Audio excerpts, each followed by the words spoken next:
Okay guys, let's talk about the latest Frontier developments beyond Chapter 1 stream. What's up guys, Dimebot here. Hey, before we get started, as a reminder, if you enjoy the video, if you like my content, like, subscribe, maybe even head on over to the Patreon. Helps me out more than you guys could know. Alright, that's out of the way. Let's move on. So we got the last update before the beta launches, and this one was pretty big. It focused on the engineers, something that we have all been, I would say, worried about for a while, because engineers right now is very, very grindy and very RNG based, and I was hoping that Frontier would really buckle down and do something about the system, and they have, and I'm not real certain about it. We're going to have to play it, see how it actually works, but in essence what they have done is they have taken the RNG roles, the secondary effects, out for good. They've overhauled the menu, you can see it here on screen, and so those red numbers are the flat negatives you're going to get any time that you do a new level of an upgrade. Then the dotted line is actually going to fill in with an orange progress bar that you'll see, and that tells you how far around you are on completing that weapon or module's upgrades to get to the next level. So far so good. I like the new UI. However, here's where I start to dislike things. As it stands right now, if you put in the time with an engineer to get to access level 5 for something, let's just go with Todd the Blaster here, because that's what they showed for a multi-cannon. Anytime you buy a new multi-cannon, you can just apply a level 5 upgrade to it. That is no longer the case. You have to go through each level, 2 to 5 rolls per level, as Sandra Samarco, the lead designer of Elite Dangerous, said on the stream. They insist that this is actually going to be faster than the old way. I'm not particularly buying it.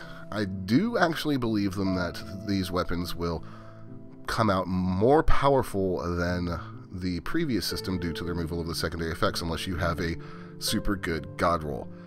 However, this is going to eat up a ton of materials, and material grinding is an absolute pain in the ass. Now, they actually have a system to maybe mitigate that. We'll get into that a little bit further into the video, but I'm not a big fan of this change. Like I said, I'm not going to pass final judgment on it until we get a chance to play with it in the beta, but right now I don't buy their argument that this will be faster and better than the old system.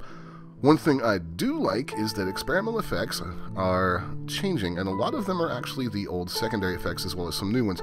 They've been pulled out and added to this secondary screen where you can pay to add whatever experimental effect you want. You want shock rounds? Cool, you can put shock rounds on. You want smart rounds? Cool, put smart rounds on.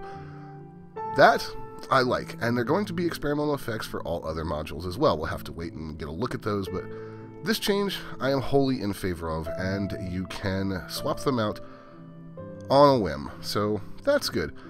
So before we move on a little bit to the other couple features, let's actually talk about what do you do with your old weapons if you decide to, weapons and modules, if you decide to put them into this new system. Well, if they're grade 5 under the old system, they will become a max level grade 4 under the new one, and you move forward from there. So they're not going to be penalizing us too much. That's good. They are going to let us keep those weapons and modules that we have upgraded if they're god rolls. That was addressed several times, so you can hang on to them. They will be grandfathered in. So there's a lot here. I plan on doing a more in-depth video once I actually get hands-on with the beta, which will actually be tomorrow if you're watching this video on the day it goes up.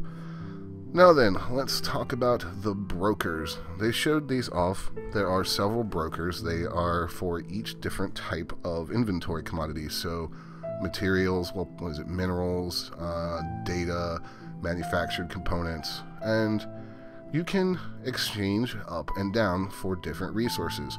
Now, you're going to always have a little bit of a loss here, but it is a way to get your hands on some components without maybe doing a horrible grind for them if you just need a few to bump yourself to the next level. This is not a bad idea. In fact, I think it's something the game has needed for quite a while. Again, it remains to be seen how it's actually going to play out, but that's what the beta's for, and the numbers are subject to change, as they always are when you move from beta to a live environment, so we'll just have to test it and see, but kind of an interesting change. Frontier, as I said, have argued again and again and again that this will be better than the old system. I don't know. I don't really buy it.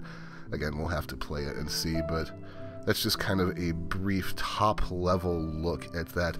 They also showed off Galnet audio, which is not something I'm hugely excited about, but if you're into the lore and you want it read to you by a computer voice, well, then you can do it. So maybe while we're flying on those really long passenger haul missions, oh wait, they nerfed those, never mind, but it would have been something nice to listen to and get your lore fix while you know, we're drinking your coffee and watching a live stream on the other monitor. Alright guys, that is going to do it for me. Let me know, what do you think about the upcoming changes to the Engineers?